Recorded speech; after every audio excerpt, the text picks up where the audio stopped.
All right. It is Thursday evening, July the 15th. For those who are going to join us live or watching later, you'll know when this great epic event happened. So I'm so glad to be here with you this evening or whatever time of day you're watching. My name is Marcy L. Thomas. I am the founder of Brown Girl Collective, which actually I didn't do an official celebration, but last week on the day that this book was released that we're going to be talking about was Brown Girl's 12th anniversary. So been around for a good while and have a celebration, a birthday in common with Miss Kendra, who's going to be coming on with us shortly. So as you're joining us, please, drop your name in the comments. Let us know where you're joining us from. And also by participating, I don't know if you saw it or not, I've got some books to give away. So if you participate or leave a comment or something, you have an opportunity to win a copy of Kendra's book. So, well, I see we have a good group of folks in the room. So I believe in being timely and not holding folks up. So I'm going to go ahead and get started. Tonight's feature is The Collection Plate, a book of poems by Kendra Allen with a beautiful cover. You see, I'm wearing my red, like the book today. Yes, I'm showing up and showing out. So just to tell you a little bit about Kendra, she was born and raised in Dallas, Texas, and is the recipient of the 2018 Iowa Prize for Literary Nonfiction for her essay collection, When You Learn the Alphabet, which was awarded by Kiese Lehman, one of her favorite writers. She has been featured on C-SPAN, interviewed in The Rumpus, and in Poets and Writers. And her work has been taught by New York Times bestselling author Jason Reynolds, alongside the work of Jamaica Kincaid and Eve Ewing, among other distinctions. In her debut book of poems, which we're going to be talking about shortly, called The Collection Plate, she loops through the overlapping experiences of girlhood, Blackness, sex, and personhood in America.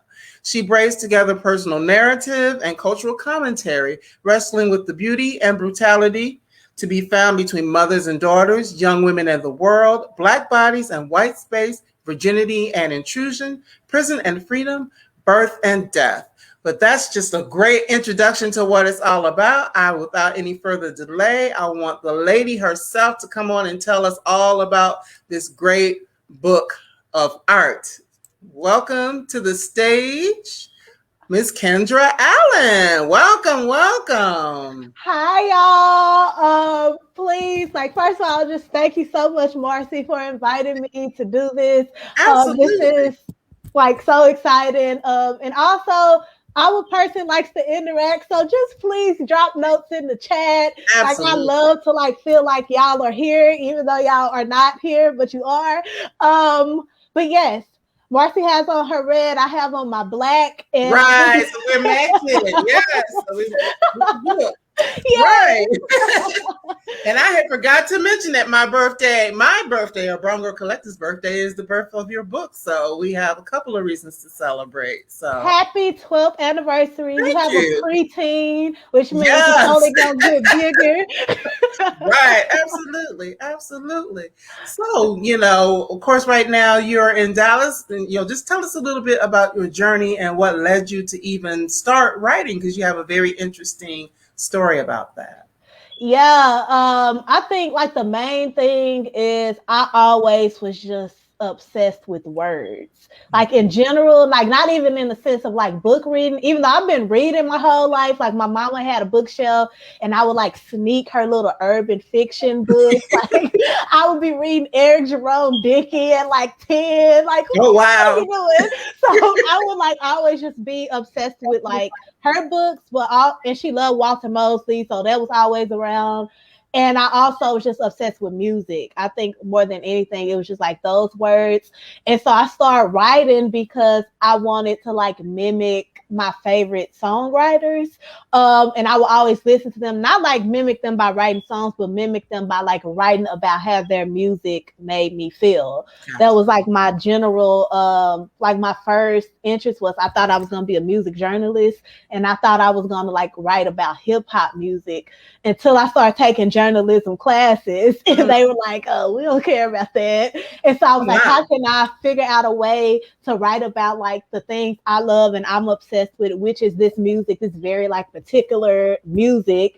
And how can I write about that, but also write about myself? And that's how I kind of discovered creative nonfiction and essay writing, and how I started discovering like more writers who was doing the thing that I wanted to do. So it kind of started very young, but it didn't really bloom until like I got on my own, maybe like early 20s, where I was like, oh, I can actually like do this. Okay. Well, that sounds good. And for those who don't know, you're still in your 20s. So, yeah. I am. So I mean, that in and of itself is just very powerful for you to be a young woman in her 20s who this is actually your second book, and you know you have other things to come. So I commend you for that, for being able to discover what you wanted to do, to find out what your gifts were, and you know just go for it. You know, and when I was reading your story, I thought that it was really neat that you started out with one thing, you figured out, no, that's not really how I want it to be. So let me, shift gears and do something different. And, you know, that nonfiction is very special. Oh, let me see. We have Veronica Young here today, who is celebrating a birthday. So happy birthday to you, Minister Veronica E. Young from Nashville. Happy birthday. Thank you for spending your birthday with me. Also, shout out to Bria Blaylock, whose birthday it is today as well. All right. Okay, Bria. All right, Bria. So, yeah, we're just celebrating all around today. So, but yeah, one of the things that I love just in your poetry, and you are going to share a few pieces of your poetry with us today, is that it's very autobiographical. Well, at least it appears to be that way. And the fact that you study the nonfiction and creative nonfiction, that makes sense. Yeah. So, so with I know you started with your book of essays. So were you already planning to do the poetry, or how did you kind of venture off into that as well? Because they are two different types of writing.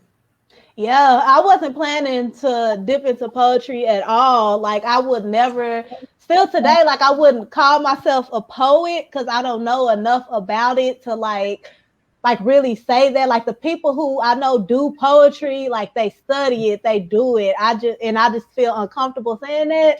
But I like stumbled into it because I could not write like an essay during these times. Like I was in grad school when I started writing this. And I was just like, I had to do my thesis, and my thesis was sort of turning into like a childhood memoir. And I didn't really want to write that at the time. I just couldn't do it because it was like too many bad memories that was coming up. And I was just like, oh, no, like I'm not finna do this. But I did enough to like pass. And so I just started writing poems because I couldn't really like get in that mindset of like, Kendra, you gotta like remember these memories. So the way that I could write about those memories was in like very short spurts of like poetry, and like that brevity of like writing about those big autobiographical topics, like just sort of start blooming into like a collection on accident. And I just stuck with it. Like if I see something that like could be larger than what it currently is, I just keep at it until like I can see the end goal. And that's what was happening. I started writing like these small poems, and then they sort of just got bigger, and then they just sort of started like making sense. And then at some point I was just like, this is what you're supposed to be doing. Like it felt like the way I would write poetry and the way that I would write an essay is totally different. Like I would be so stressed like trying to get an essay done and like going crazy. But as soon as I like flipped the switch and like started writing poems, it just started like coming out of me. It was like very like peaceful, even though I wasn't peaceful in my head and in my mind. But when I started like writing those words down, it just felt like ease. It felt like, you know, like when you meet somebody and y'all just click, or like, yeah, and it's just like, oh, this is easy. Like this is how it's supposed to be. And that's kind of like what was happening when I started writing poetry. It just fell into place, and it just felt like so like, okay, this is not in vain. Like this is what I'm supposed to be putting down on the page. And ever since then, I just been like, all right, cool, I get it. I see you poetry. I think that's great though, because a lot of times when you are a creative person, that creativity shows up in a whole lot of different ways. And to be able, to tap into that and to say, hey, this may have been what I studied. This may have been what my first book was, or whatever the case may be. But I can do other things as well, because sometimes those things just come in spurts, and it may not, develop into a full-fledged, big essay, novel, whatever. And you gotta be okay with knowing that your creativity is limitless. Right. I had stamped myself an essay writer, and I stamped myself because somebody said an essay was good that I wrote, and I didn't even give myself the openness and the freeness to explore different avenues or do multiple things at once. And I think poetry exposed that to me. Oh, that's great. Well, without any further delay, if you don't mind, let's share your first piece that you want to have the audience listen to so they can see a little bit about what it is that you do so well. Thank you. Okay, so because I have on all black and I just feel like this book deals with a lot of depth, the poem that I think I'm going to read first to y'all is called When I Eulogize Our Father. And our father is just a reoccurring character throughout this book, a literal God, a figurative God, a literal father, all of that blended together. Okay. When I eulogize our father, the reason we have gathered here today is because I know how it looks when our father loves something. His Cadillac, his bullets, his garden, his weed, his tractor, his dogs. The first time I saw him cry, the damn dog died. And after he cried every time he saw me, it felt like thousands of tears ran into my toes as I watched him collapse over a corked mouth. I felt so sorry for seeing. Each time our father's eyes ached for more breath and no bleeding. The way my mouth mumbled the morning our beast met. Out in the front yard, how his tried to tear the meat from my paw. There was a leak, a war of wrists I got from riding in that Cadillac casket. He ashed each held hand thing there, then forgot to show up. Through an open window, the dust landed on my cheek like another tameless thing.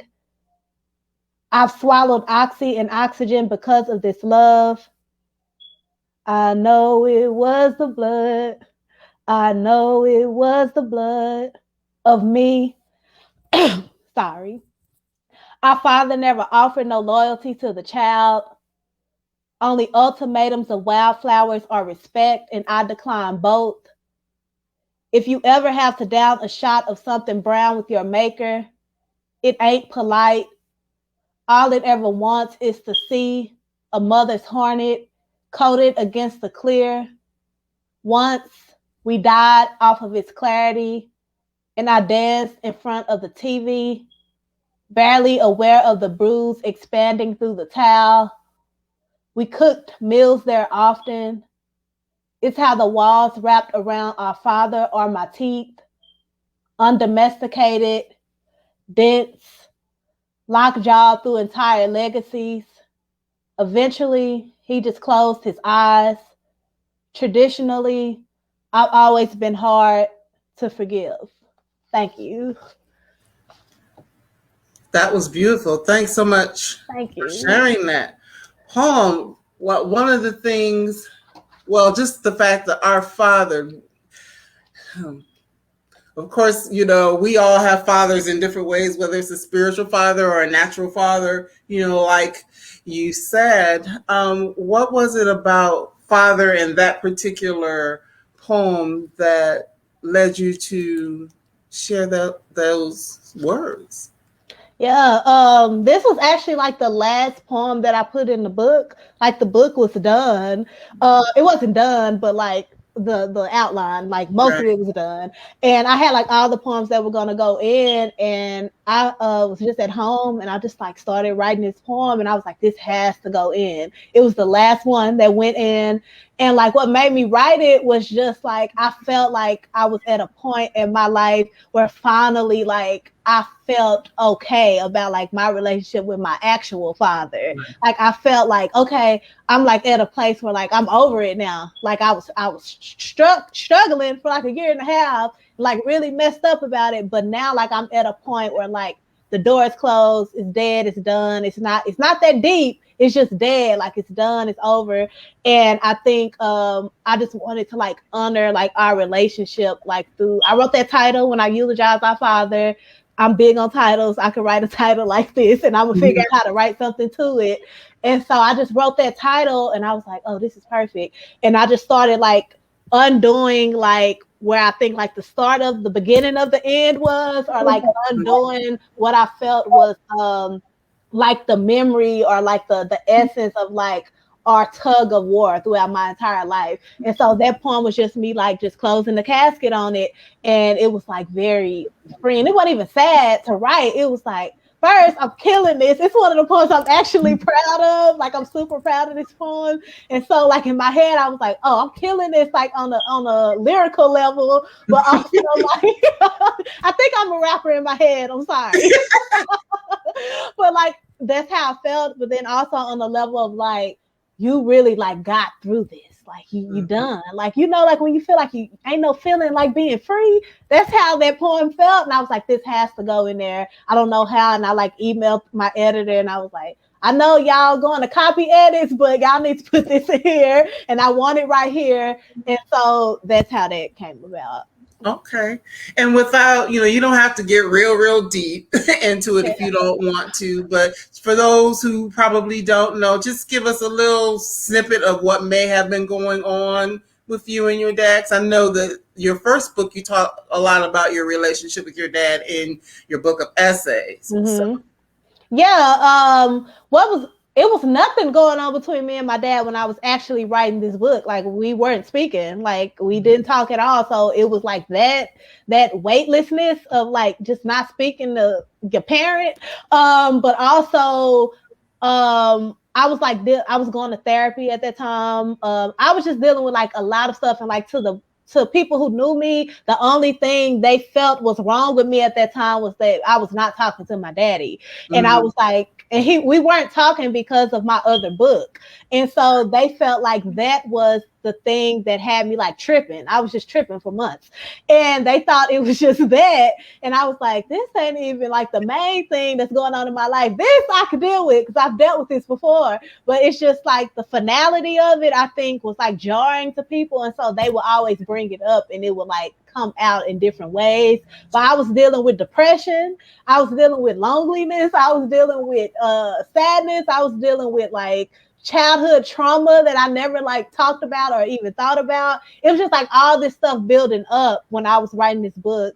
And yeah, that's just what was happening. But a lot of people just felt like it was just about my daddy. And I was like, this is about me. Like, it's about me. That's just one piece of the puzzle. That's just the part y'all see that's like so clear, but that's not even the it thing.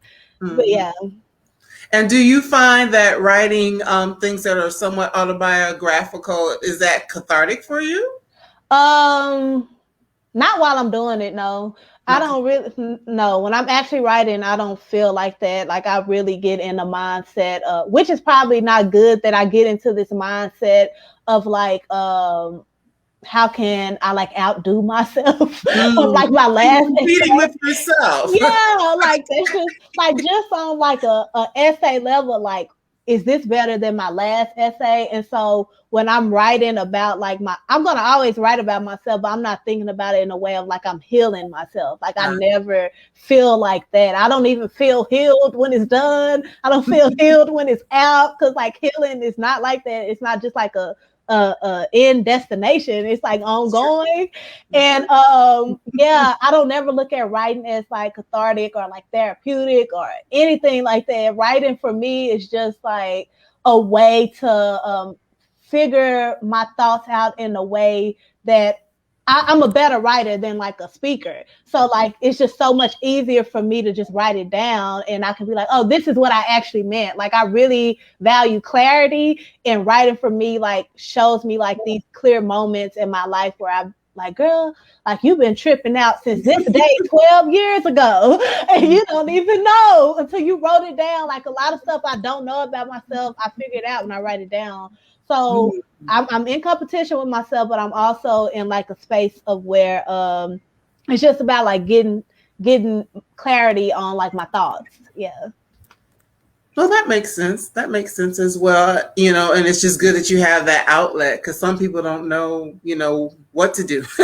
Yeah, I'm so grateful for that. Right. You know, things show up in a lot of ways that I was talking to my mom, you know, yesterday about some things about someone that I work with in my day job, and how, you know, sometimes things show up for people in ways that aren't healthy. So, you know, even though healing is a process, and it's a multifaceted process, just to have tools and things in place to help you work through that is always a powerful thing. And if it's something that can be positive, that's even better.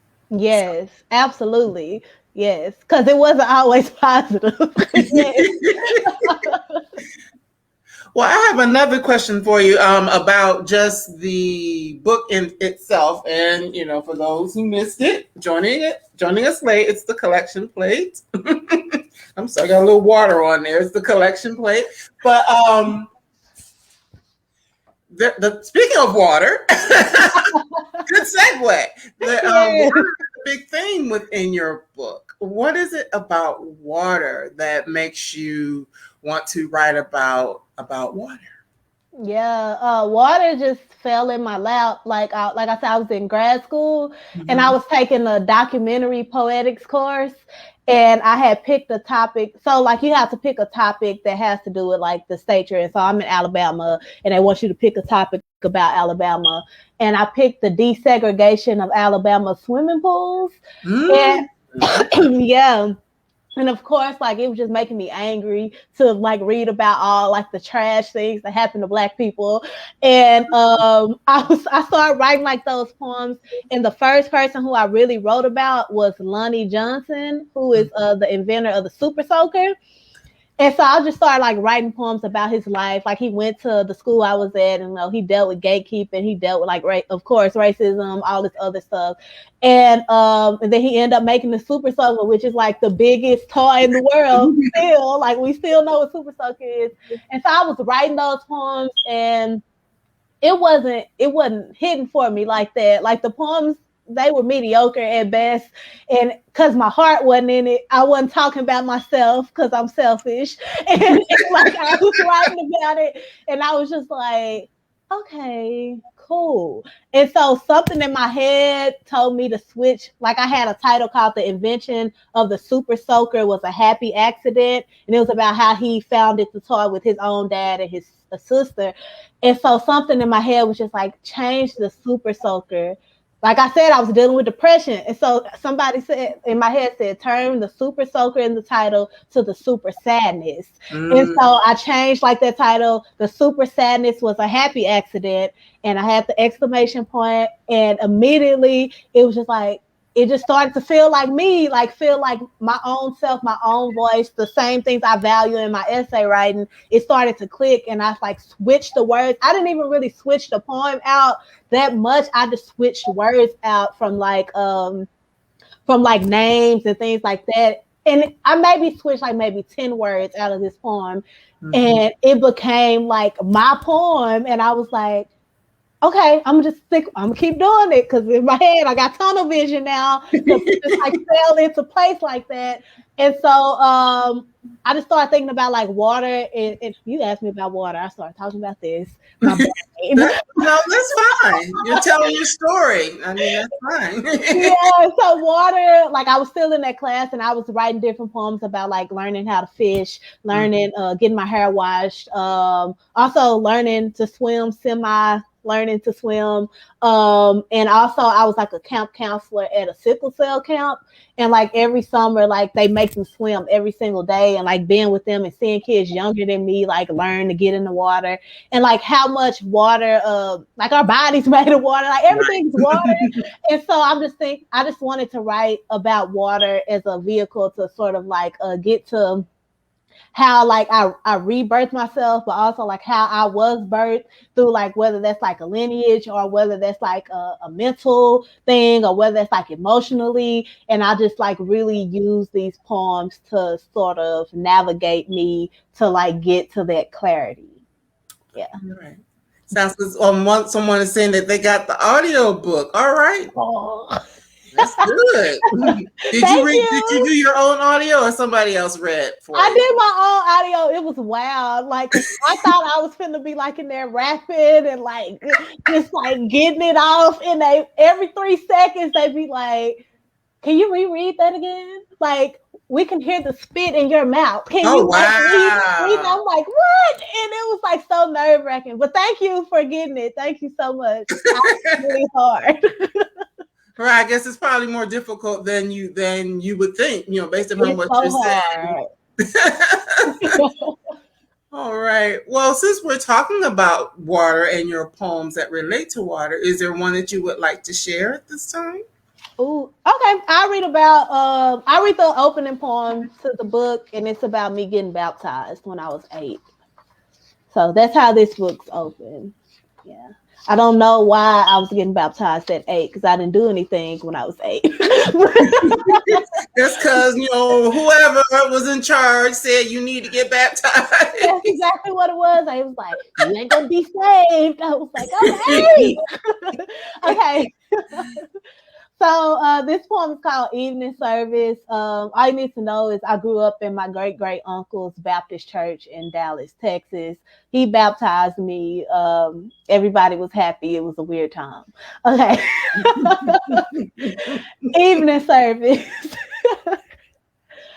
When it's time for the invitation, we say, Our Father, today is a blessed one. Walk to the front of the altar in my pretty printed please you dress, socks with the ruffles at the ankle ready to give this life over or never see eternity. I sit in the chair and the pastor thanks Mama for her persuasion. The pastor is our uncle, and our uncle tells me in 2 weeks, I'm going to be saved. In 2 weeks, this a renewed discipline. But still, he's so stingy. This impatience for assurance leads me back. They get me ready and my come let us adore him. Mama tell me to take off my panties. She forgot to bring extra types of loss. At set time, I walk out from behind. The choir stands. The curtains open. The people scream. There's dead water bugs wrapped around fallen leaves from no sky. In the tub I'm in, my uncle recites a scripture so it don't look like we live here for the good show. I watch them congregate over the sinning as water rushes down the amen. My feet panicked because they can't touch an end. I envision modeled men, his hand holding nostrils, my mouth miracled. If I could sing, this wouldn't be loveless. If I could swim, I wouldn't die. The pastor is our uncle, and our uncle holds me under at a distance. The pastor is our uncle, and our uncle divests me of my volition. Back on land, I drip, I dribble, I cough up who I should have been. The people clap at how clean, how quickly my design has ripped their wants. An encore for me to swallow it better, hold it all in longer, say sorry for wasting my first 8 years of life. Thank you. Powerful, powerful. Carla loves your line, pretty, printed, please me dress. They Wow. That's right. Right. With Yeah. your ruffled socks. It always be the socks. Yes. Yes. And wow. And just the whole thing of saying about wasting the first 8 years of your life, like, wow. Yeah. It's like none of it mattered until you did this. Wow. Yeah, that's a thought. Because I mean, I know that, I know like baby dedications and things like that. But, baptism, it's like, okay, but, sometimes you are just doing it because somebody is saying, this is what you're supposed to do. So it's so weird because, like, if we erased everything that happened before, I had a professor tell me once, like, we have enough material to write for the rest of our life by the time we're 13. And I was like, if you erase my first 8 years of memory, like, you erasing me, because I've known a lot of stuff at this point. So, like, that's erased too. It's confusing, but that's like another conversation. Wow, I really love that, and hearing you read it, it's really good. In terms of just on the water game, I think one of my favorite. I wrote down all my favorites. I have a few. Tell me. But I loved the Naked and Afraid, Afraid and Naked. Tell us. You don't have to read it, but you could just tell us a little bit about that, because I love the way that you did those two poems. And put them together. Yes. So Naked and Afraid and Afraid and Naked are, like you just said, like two poems that mirror each other, but talking about two different things, but the same thing. So Naked and Afraid is like this show about survivalists. That's what they deem themselves. Like people who think they could survive the apocalypse and things like that. So they drop them in like different places, like the desert, the Antarctica, different places, and they get naked. They start at the beginning of the show. They show them how much they weigh, like all their measurements. And then like they get to pick like one thing to survive with throughout their time. They stay for 30 days. That's the thing. And so they pick like things like a pot, a machete. Like you pick one thing, so you better pick it right. But if you do not have like clean water, it's very hard for you to like get through the show. Because if you can't drink the water, that's like you get contaminated. You can get like you've seen people have diarrhea on the show. It's just like bad. It's just bad if you don't have clean water. Like you have to get up out the show because you can't survive.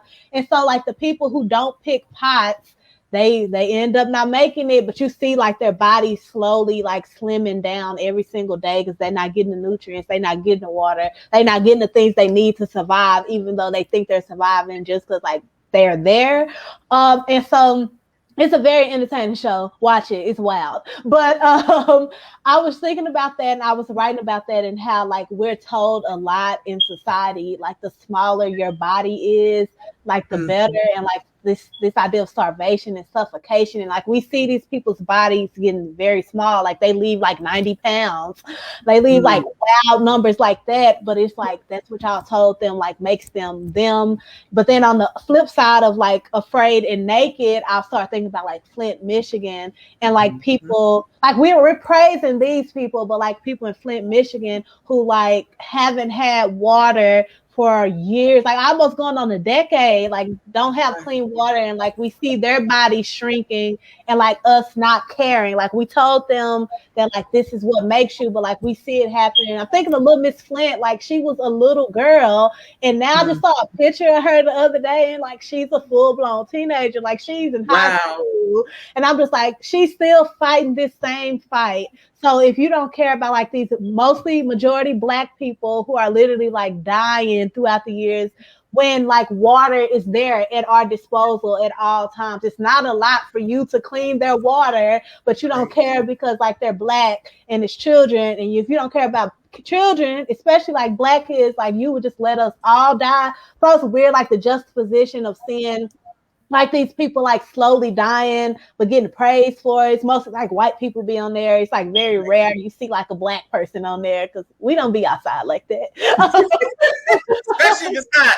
Yeah. They be like in the desert, but then on the flip side, you see like these black people in Flint, Michigan, who are like getting stranded to die. Like we lifting these people up out of the African jungles and the Antarctic mountains, but like you see these black people out here just struggling. So I just really wanted to like show that juxtaposition of like what being stranded actually is like for black people versus the rest of the world. Like how like we saw that with Katrina with water. So like just seeing like how water plays a role in like this human right that's not really a right unless you look a certain way. I just wanted to show that juxtaposition, and it was like super important for me to like show it side by side, which is why it's in a book like that. Mm-hmm. And that's one of my favorites because I'm like, oh, this is right. Just what you're talking about. Things, a lot of times, the thing that I love about writers and poets, creative people, is that you can take something and, you can take something that might have been in the news or you might have heard on a podcast or, wherever else you heard it. You can take these facts, you can take these ideas and present them in a way that's creative and just have you thinking about it in a totally different way than you may have thought about it before. Because there are so many things that, we just don't think about in that way. Mm-hmm. That's a fact. Yeah, so I just think that's great. Now, just in general, I know that you are, doing some things and working on a lot of different projects. Do you find yourself incorporating a lot of the social issues into your writing, or does it lean more towards being personal, or kind of combination of the both? It's always like for me, it's like always a combination of cultural commentary and like personal narrative. Like that's my comfort zone. But I think like my main thing is trying to figure out a way to blend those in a way that's like experimental, like just how it looks on the page. So like a lot of the stuff I've been doing now is really like trying to see like how can I blend those for like write about it in a way that's like engaging and like visually stimulating. I feel like we need all our senses to be stimulated for us to like stick with something. And so like I'm obsessed right now with like first person present tense narrative. I don't know what's going on. All I want to do is like just write that like I did this. Like even I'm talking about being 12, like I want it to feel like it's happening right now. So I'm like obsessed with that, but also like seeing how I can like set up the essay like a game board or like make it just look like fire to where you be like, what is this? Like, why is my brain stimulated? But why do I smell this? Or why do I feel it? Why do I feel like I can touch her skin? Like, so being experimental, especially when I'm talking about personal narrative, is the only thing like I really want to like try to master, which is what I've been trying to work on now. Yeah. And I'm listening to everything you're saying. I'm trying to find ones I could kind of show people what you're talking about the way you play with the way things are in the book, because everything is not just one straight line or, a couple of straight lines. Like here's what, I don't know if you all can see that, like how the words are separated. This is the super sadness. Feels like anger, which feels like, but as you can see, the words are written differently there. So it causes you do have to think about what you're doing. Like, okay, should I be reading this way or am I supposed to go across? You really do both. Yeah, you're right. You really have to do both. So I love that. There was another one. I'm trying to see if I can find it that's kind of similar to that. That it's like, okay, it actually has a shape to the way the words are printed on the page. I'm like, wow, that's really neat the way that that you did that. So when you presented it to your the people that you were working with, that's how it was done at that point. Yeah, sometimes they would be like, I don't think this line's gonna fit. Gifting back bread and barren land. Here's another one. Yeah, I love that one. Written different, written differently. Yeah. If I like how something looks, like I'm gonna figure out how to put the words there. That was one of those poems I don't know how I got there in my head, but I was just trying. And I was like, oh, it's working out. Absolutely. And I love that because it did make it, just trying to follow, it made it, because you love music, it made it somewhat musical. Yes. Rhythm, that's the word that's in my head all the time when I write rhythm. I needed to have momentum and rhythm. And that makes me want to keep reading stuff. So I can Right. only imagine it make other people want to keep reading. Absolutely, absolutely. Now, speaking of music, you said that you started out to be a music journalist and that you love hip hop. I also know just in reading some things about you that you use music as inspiration for the things that you do. So, what artist or who do you kind of lean toward when you're looking for that inspiration? Oh, like it can be some old stuff. Okay, so right now, I just have to say right now, because it changed every day. I look for artists who are like using like not many words to get a lot of feelings out. Like if they say like for instance, I don't know what song it was, but the singer was saying, you cut me so deep it hurt for me to breathe in. And Oh like wow. that, just that word in like would Mhm. not leave my brain because it changed the trajectory of the sentence. So if she just would have said, you cut me so deep it hurt for me to breathe, I'd have been like, oh, I heard that before. But like that in and like how Mhm. she breathes the in out, like when you exhale, because Right. like you can't, it's like, why did I do that? Like you can't breathe. Like she did that, and I was like, oh my God, like my chest. Like I need to like do this in my work.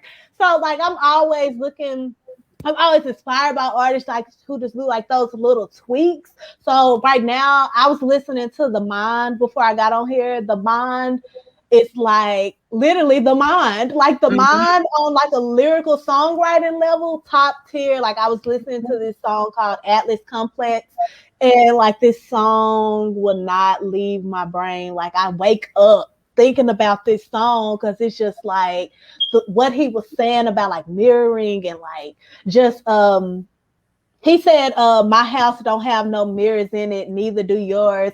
How you see yourself, how do you see yourself? And like just that how you see yourself and how would you see yourself right next to each other, boom, like I love you for life. Like and so like music has always done that for me. I've always been like when I struggle with anxiety, especially like growing up in school, like I would be the kid like going to the library and I would rewrite the lyrics to like songs I was just in love with that day. Like I would just rewrite them down and it would calm me down. And music it's like the best way that I can connect with people. Like music is the best way that I can like be myself. I feel most myself when I'm talking about music.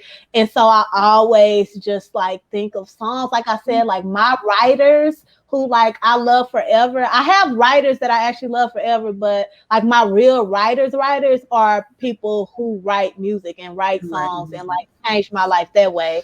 So yeah, songs are all you see, I got excited. They always on my mind. I was ready to keep going. So like I'm listening to The Mind right now. I love Banks. Banks is like this like alternative sort of singer. I love Banks. I love Maxwell. I love rap music in general. I haven't really like been really listening to rap lately besides like old stuff, but it's always like maybe 3 or 4 artists like in my rotation of Mick Jenkins. I love Mick Jenkins. Mick Jenkins Mhm. don't get credit. But yeah, it's always like these people in my atmosphere and like these specific songs that I always go back to just to hear a phrase or two that makes me say like, oh my God, I need to step my game up, or like, oh my God, like I love you, like I literally love you. So yeah, I rambled, but That's okay though, because we're finding out about you, so that's a good yeah. thing. One of my other favorite poems in the book, you actually mentioned a song by Minnie Riperton, which is way before your time. I see on all the oldies. So yes, that's that. I was like, wow, okay, Minnie Riperton. I love that song. That's another like this is a side tangent. The Inside My Love song is another song that I have like that visceral like reaction to just because of like all the sounds. I'm thinking of Maggot Brain by Funkadelic. Like that's just an Mhm. instrumental. It's 10 minutes straight, but it's like the most beautiful thing you've ever heard in your life. Like you would be crying to that song with no words at all, like just the guitar riff. But also, I was thinking, this is my last thing, I promise. Like Rolls Royce, Love Don't Live Here Anymore. Oh yeah, oh yeah. Like, I know the number on the song at 2 minutes and 43 seconds. Wow. When she sings, like, don't you know I miss you so, I miss your love. Like, just how she sings that love, like, I would loop that for hours, just hearing her say love like that. Mm-hmm. I'm just like, this is amazing. Like, music. I feel like I'm getting emotional. But like just hearing, like it don't leave me. And like I never, like if I can make anybody feel like just like an inch of that, like if they read one of my sentences, I want one of my sentences just to feel like how Roseworth was singing love on 2 minutes and 43 seconds of Love Don't Live Here No More. So yeah. And that's great. I think it's great that you have tapped into, because I'm thinking, I want to say Faith Evans redid that song. Yep. I'm a music person too. So. Yep. But yeah. Right. But, but going to the original. So I love the fact that you've done that, because a lot of times people will hear things and they don't even realize that somebody else did that song. And they did it better most times. Because Faith is like really good. It's really good. But like that's one of the ones that's like it's up there. Like it's pretty good. Yeah. Oh yeah, you got somebody else going now. What's the comment? Just the fake. You know who else did that song? Madonna did that song years ago. Madonna did. I just remembered that. Madonna did that song years ago. How's that one? I don't think I want to hear that. It actually wasn't bad, but I'm gonna write it down to listen. Yeah, I want to say it was on the Like a Virgin album. I might be wrong, but I think that's when it was. But yeah, she did do a version of that song. So I'm gonna have to hear that. Yeah, look it up. I mean, it's not horrible, but it's just kind of like, okay. It's like Madonna. Yeah. Oh wow. Well, this has been so much fun thus far. We just got a few more minutes, and just to remind everyone, I am going to be giving away copies of the book. What I'm going to do is I will go through the original post from yesterday when I announced that there'll be giveaways, as well as tonight's live event. And tomorrow afternoon, I'm just going to pick 3 random names, and I will put, a comment by you to let you know that you won. And then you can send me your information and I will get copies, because I have several. Yeah. ready for you to have a chance to read and enjoy as well. So before we get ready to start wrapping up, could you please share just one more poem with us? Yeah, I'll read the mini repetitive poem. That was going to be what I was going to read. Okay. All right. So this poem I'm reading is after Minnie Riperton's Inside My Love. And I just want to say, it's like, it came about because all the time growing up, like when I would listen to my music, my mama would be like, it's just so much sex. It's just so blatant. It's so it's like so in your face. And I was listening to Inside My Love, and I'm like, the sex is in the title, and the whole song, she's like, what? She literally says, okay, whatever. Right, exactly. That's what it's about. You heard a Prince song before? Like, all these people singing about sex, they was like, all on coke or something. Right, it was just a little bit more subtle back then. That's what she said. But like, I'm thinking about Inside My Love in particular. That song is not subtle at all. It's not subtle. Okay, so that was my little tangent. Okay. And it's called I'm the Note Held Toward the End. I'm the note held toward the end of Inside My Love.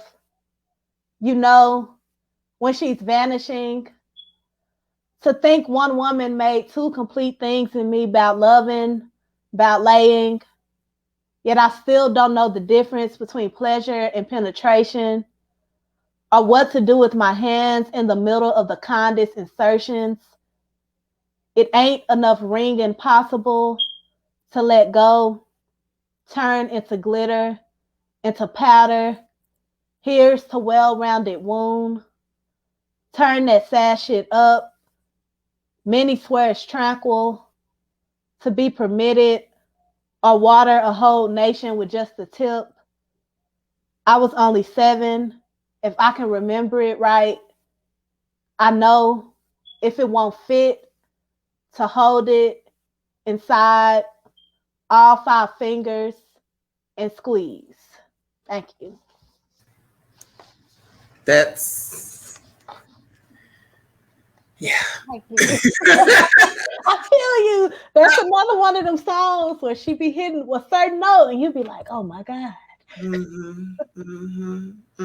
I really enjoy that poem, but there seems to be a subtext to that poem that maybe isn't. Yeah, 100%. Like it's really about like sexual assault. Like if I'm being for real, like this is a poem about sexual assault, and listening to Minnie Riperton falling in love with her voice, like allowed me to garner the strength to write about it. So yeah, like I said, music, it be everything. Like songs. I don't want to just say music, but like songs. Yeah. Well, thank you for sharing that. I mean, just thank you for being here. You are such a delight. You are. Thank you. It's nice to meet you, Miss Kendra. We friends now. Yeah, we girls now. Especially the music thing. And ironically, earlier this week, I did an interview with Donnie Walton, who wrote the final revival of Opal and Nev, which is about music journalists. So if you if you haven't had a chance to read that one, you might just want to look at that. Let me see, where's my copy? Hold on, y'all. Yeah, here it is. And that discussion is still up on the Brown Girl Collective page. So I'm definitely adding it to my cart. Right, because this book is written from the perspective of a music journalist. So you would probably find it interesting. Adding it. You ain't got to tell me twice. So once again, of course your book just came out a whole 9 days ago, and so you are on the virtual book tour and things like that. What other things are you working on, or what can we be on the lookout from you in the future coming up soon? So right now I'm working on my next book, which is supposed to come out in April, but that's like dependent on if I finish it. But it's called Fruit Punch. And it's a childhood memoir. It's a coming of age story. Like those are my favorite thing in the world. Like I've always been drawn to like watching kids on TV, like how they grow up, reading about kids growing up. So like this is my version of that. Is really I'm also, my favorite movie is Eve's Bayou. So it's really like an homage to that movie, because that movie changed my life the moment I heard Journey Smollett say, you think just because you got blood in your panties, you ain't got to act civilized no more? Ever since I heard that as a kid, like, it's been stuck in my head. So a lot of this book, like the theme of this book is blood in general, and blood like in a literal and figurative sense, and just how blood has played a role in like my concept of purity, my concept of like womanhood, my concept of pain, especially when it comes to Black women. Like we have to be bleeding for people to believe us, and even they don't believe us then. So even when we bleed, it's like, well, what did you do? So like just that, and writing about that through like generational memory and trauma, and like looking at like my lineage and how I fall into that. So that's called Fruit Punch, and Fruit Punch is just a metaphor for blood. And yeah, I'm like super excited about getting it done and like getting it off, because I really like, it's my coming of age story, and I always like wanted to like be a part of like a coming of age like thing where like you can see besides like living through it.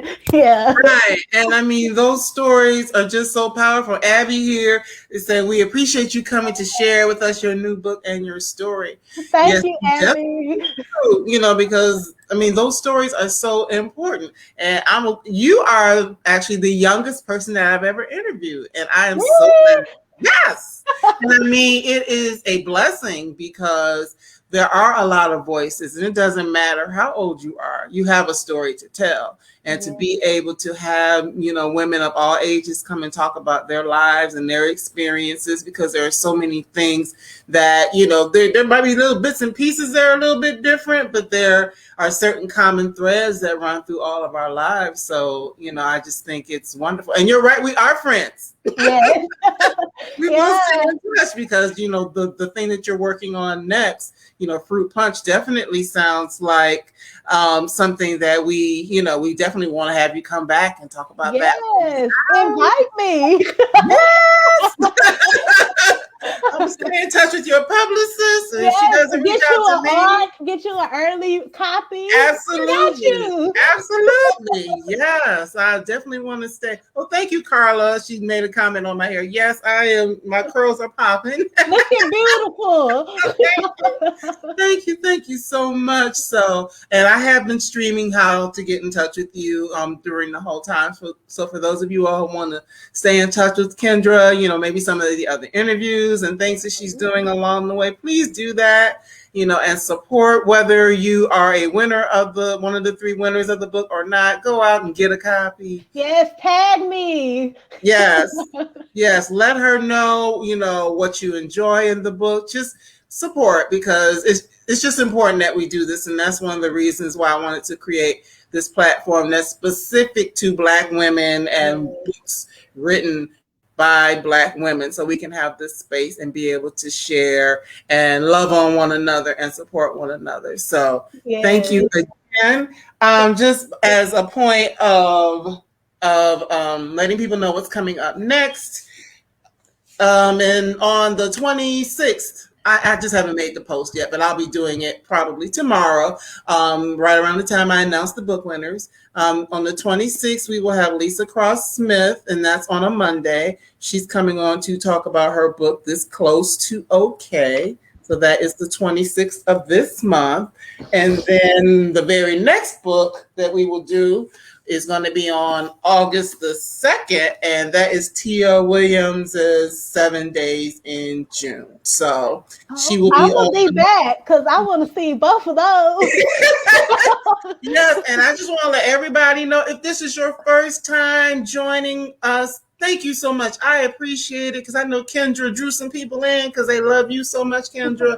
But thank you so much for joining us. If you are on our Facebook page watching, of course, you can go back and look at some of the other, because we've done some great authors. We did Deisha Filial last year with her The Secret Lives of Church Ladies. We've done so many great, powerful Black women writers. And actually, just to give you all a little heads up, going forward, we'll probably do at least 2 books a month. So you'll get to meet a lot. Might not be able to keep up and read. Just support it. Just have it in your to be read list. Them. Everybody doesn't read like me. I try to do a book a week. Everybody doesn't do that. But I want to be like you.